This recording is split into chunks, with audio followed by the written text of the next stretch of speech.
Hi folks, welcome back to my channel. It's been a while since I did a video, probably about going on for 4 weeks.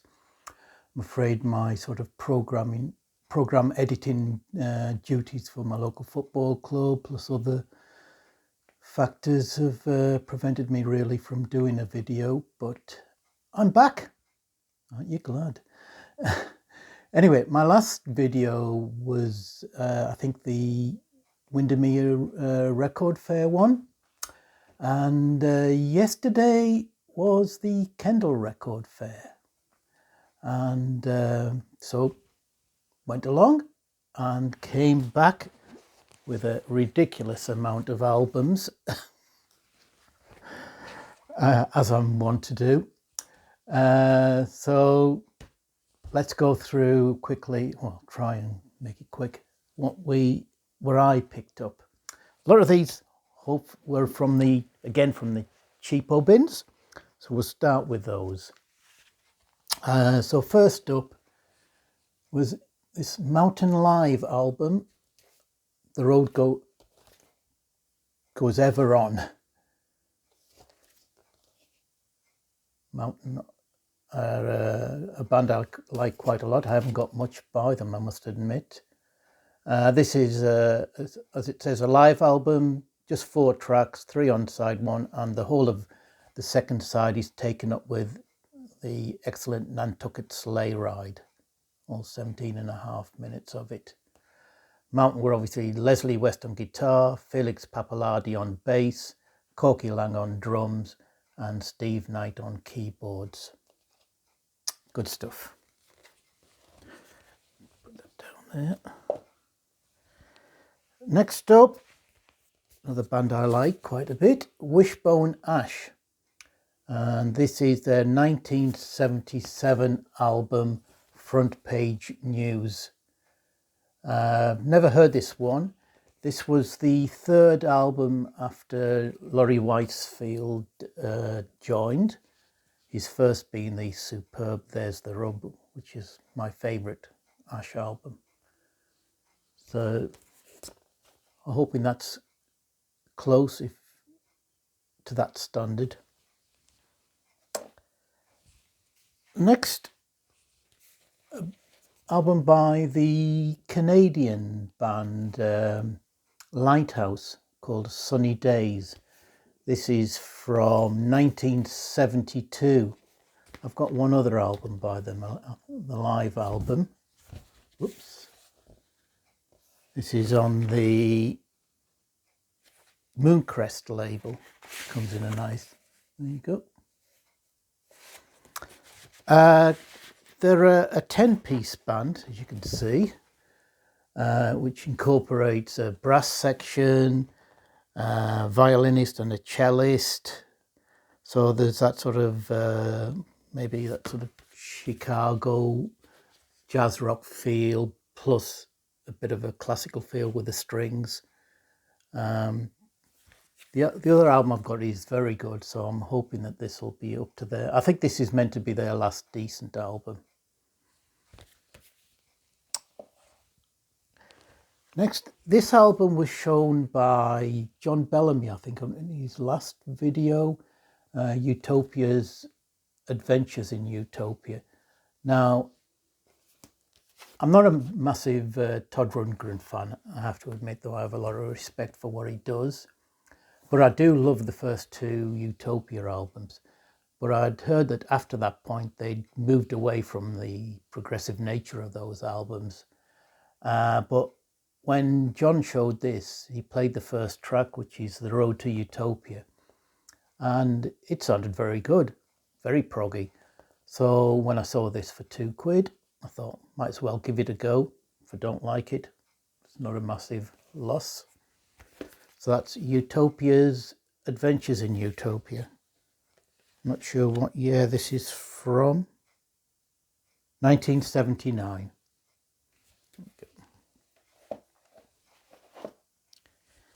Next, my second Melanie album. I'm starting to really get into her music. Gather Me.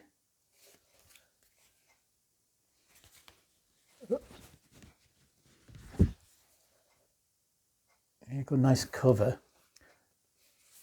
This is the album that features her #1 hit single, Brand New Key, which I always used to see as a bit of a novelty song. But this is meant to be an excellent album. Gets really good reviews. So I'm looking forward to giving this a listen.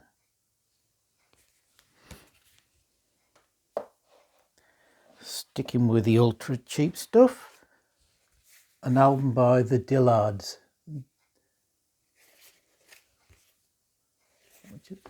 The Dillards were a sort of bluegrass country rock band. Oops, should have shown it that way. They did an album, I think. Did they do an album with Gene Clark? Can't remember now. But if you like that sort of early country rock feel, they're very good. This is an American press on the Anthem label. From 1972 again.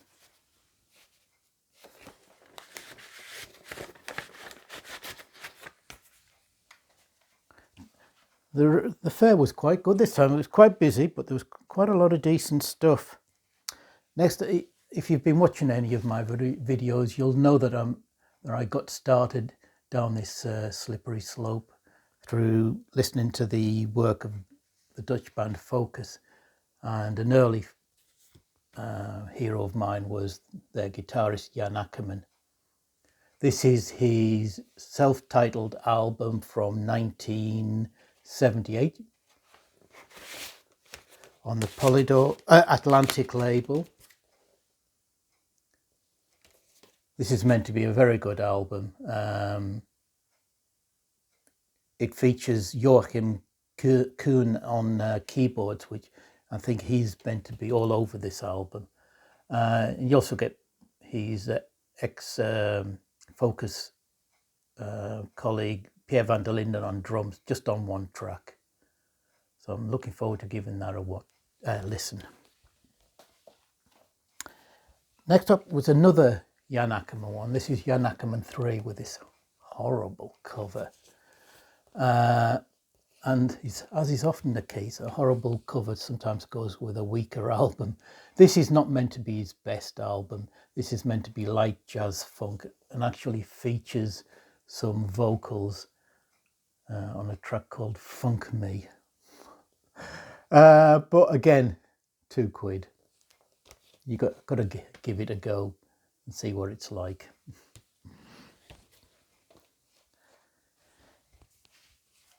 An album I don't know why I've never bought before, but this is Ashley Hutchins and John Kirkpatrick's The Complete Dancing Master. This is an album of traditional tunes, dance tunes, broken up with spoken words, like quotes from Dickens, etc. It features some of the usual folk mafia, Simon Nicol on guitar, Roger Swallow on drums, Dave Mattox on drums, Sue Harris on oboe, Richard Harvey from Griffin plays clarinet on one track, and Pete Knight plays fiddle. Pete Knight of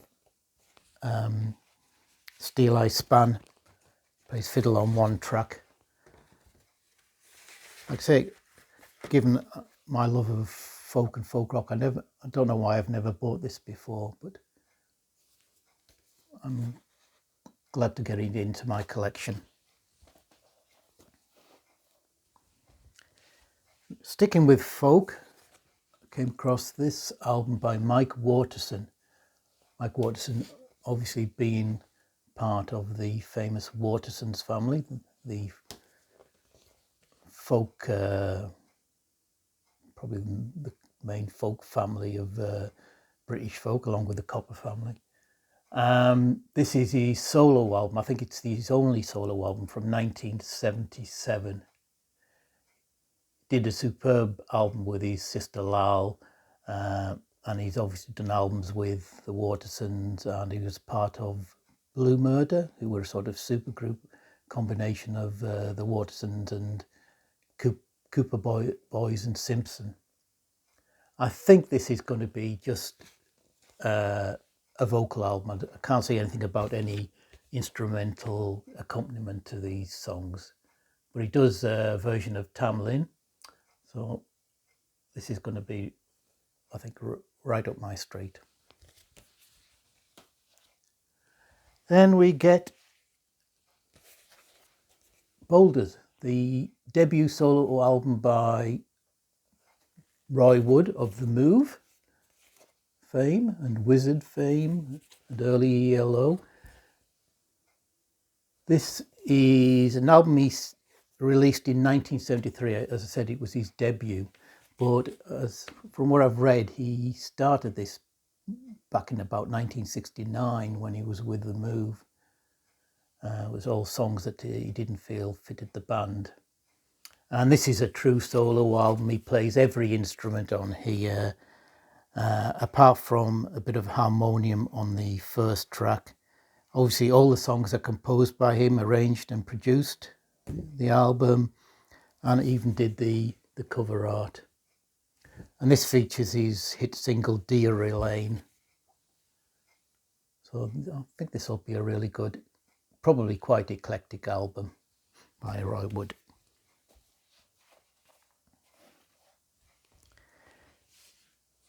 And one that Richard McCook will be happy. This is a twofer. This is T-Rex's first album, I think as T-Rex rather than Tyrannosaurus Rex. And it's coupled with the compilation Bowling Boogie.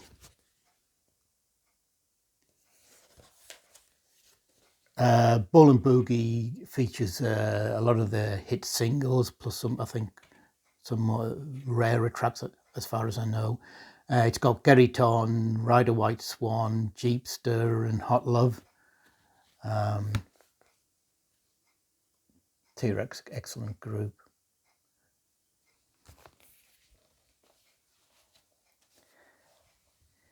Next, so those were the ultra cheap ones. Get on to the ones that cost a little bit more, but still fairly inexpensive. And first off, the first album by the British sort of country rock band, Heads, Hands and Feet.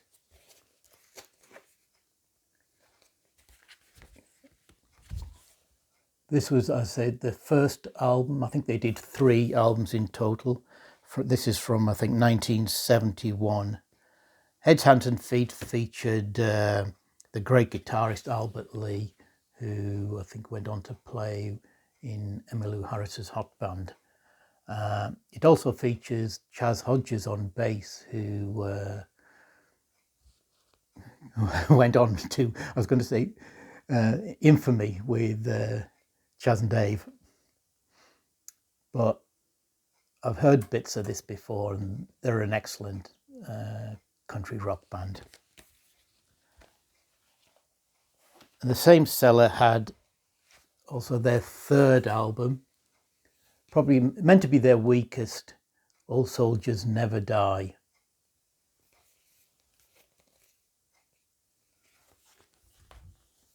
Go.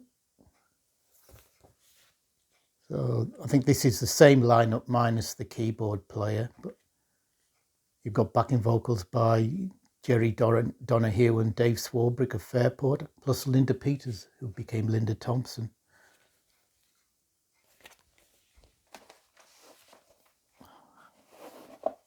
Yep. This one I was really pleased to find. John Martyn's Inside Out. This is the album I think he did after Solidaire, an album that's considered probably his best album, but I don't think he ever really liked it that much. So with this album, he went down a far more experimental and jazzier route. it's got the track Outside In, which is about 8.5 minutes. But on these Live at Leeds album, he extended that to 18 odd minutes. And it includes the very first track I ever heard by him, which is in Gaelic and unpronounceable. I don't know if you can see it, that second track, a traditional tune. I first heard it on the Electric Muse box set, and it is brilliant. Lots of treated guitar, echoplex, superb.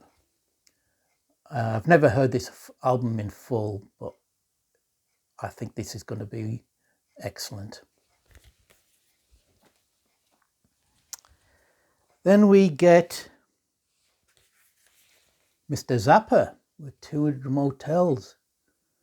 And this was ultra cheap, and it looks in brilliant condition. Touch wood. This is obviously the soundtrack to his film, 200 Motels. It comes with the booklet, featuring stills from the movie. This is obviously the movie that starred Ringo. Really pleased to get this. I was going to wait until they'd reissued it as part of the ongoing family reissue of his albums, but when I saw it, like I say, I think I got this for 12 quid. I think it's a double album. At this point, the mothers were obviously Zappa. It had Mark Volman and Howard Kaylan on backing vocals, the ex-Turtles. Ian Underwood on keyboards and winds, Ainsley Dunbar on drums, George Duke on keyboards and trombone, Martin Lickett on bass, his old colleague Jimmy Carl Black on one song doing vocal, Ruth Underwood on orchestral drum set, and Jim Pons has vocals on one track. I love what it says at the front on the information. This music is not in the same order as in the movie. Some of this music is in the movie. Some of this music is not in the movie. Some of the music that's in the movie is not in the album. Some of the music that was written for the movie is not in the movie or the album. Typical Zappa. I love early Zappa, so this is, I was so pleased to find this at such a good price. And finally, probably the most I've paid for an album at the Kendal record fairs. I nearly bought this last time. I've shown this album because I used to have it before I moved to CDs, got rid of it, regretted it when I came back to vinyl.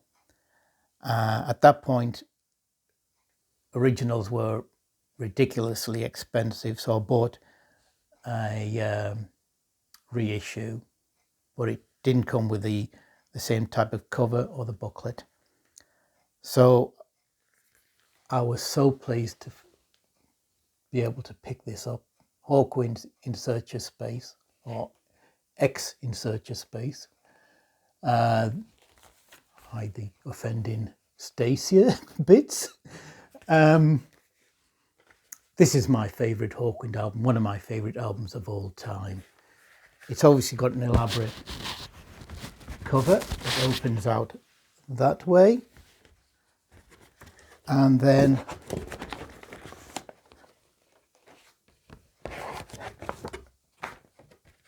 just bear with me. Opens out like that as well. It's designed by Barney Bubbles. This is an absolute superb album with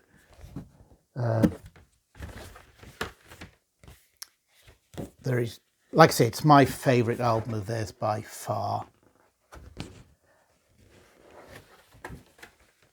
And it came with the Hawkwind log. Now these, when I've been looking on Discogs for copies of this in the past. Nearly every copy was far more expensive than what I paid for this, but nearly everyone had the booklet missing, and I wanted a full copy. He wanted 45 for this. I ended up paying 40, and he threw in one of the other albums I've shown you is free. So I am so pleased, and it looks in brilliant condition. I think it's worth every penny.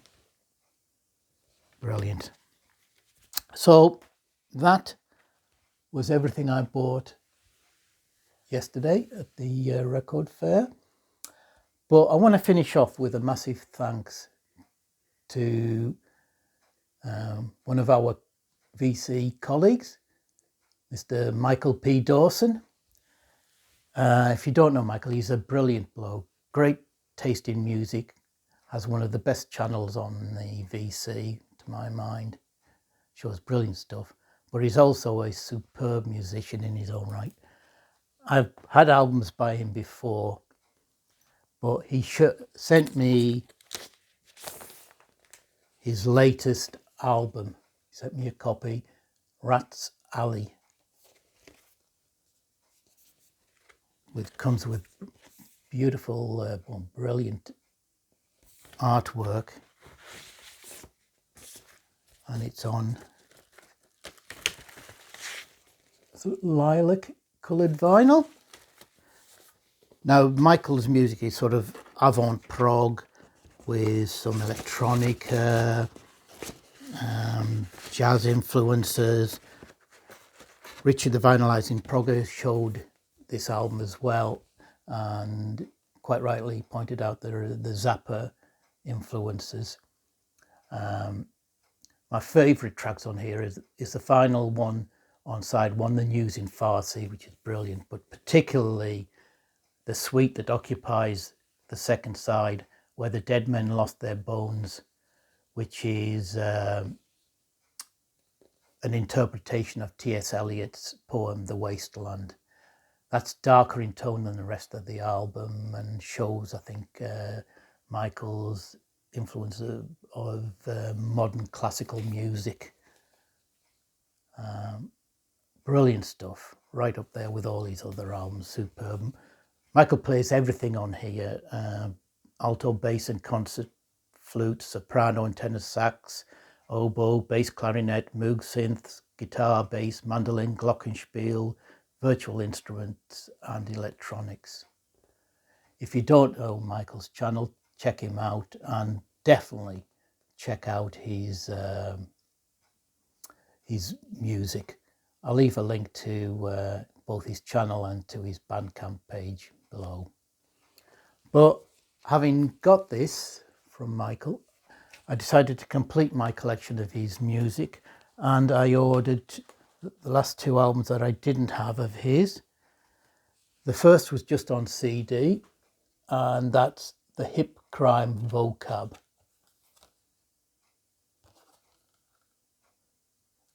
These two albums arrived yesterday while I was away at the record fair, so I haven't had a chance to listen to them yet.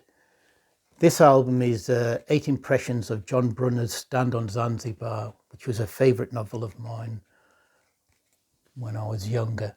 Not read it in so many years, but I'm very tempted now to go back to it. I've still got my original copy that I had. So that will be superb. And the other one was on vinyl, and that's his album, The Insect Garden, which is a nice blue vinyl.